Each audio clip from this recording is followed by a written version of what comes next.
I got the chance at some point to realize how such a space maybe can really produce something which is really beyond of, I don't know, just being at home, but really creating, the atmosphere for producing certain discourses that cannot happen outside, neither in museum, neither in cafe, but it's just the vibe of everyone that is putting in this familiar space that allow to, to free ourselves in certain directions.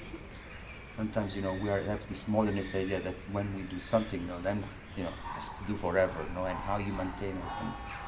And is it then maybe the question can be answered more personally in the ways in which we maybe have to somehow unlearn and relearn the ways in which we understood those processes as they are without being afraid that things also end? Yeah, the strength of Punto Croce and to keep it going is just non-having a point, like not stating anything but what the person involved in that happening or in that moment was willing to put on the table and share. We should think about our own self-sustainability, not the project. The project should not be, we should not think how we sustain the project. We should think how we sustain ourselves.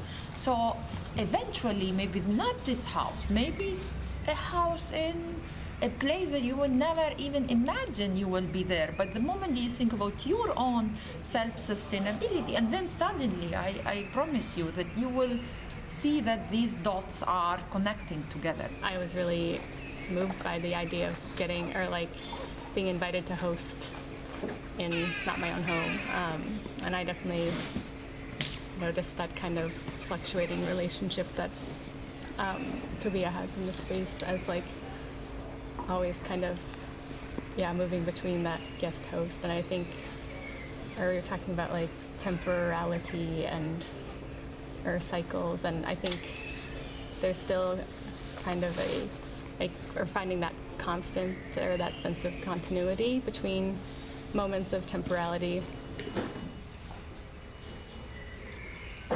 I wanted to link environmental pollution in the Netherlands, and that was important for me to kind of rediscover my landscape and my bond and my family history to that particular land that was so estranged to, and connect that to a history of colonialism, which is very far away from the Netherlands. It's in Australia in this particular case, but show how those two are linked. And through pyramids, I was able to trace back how this river pollution in particular was linked to zinc extraction on a land which was dispossessed during the colonization of Australia. And so, we need to enact this recosmization to save ourselves from our destruction.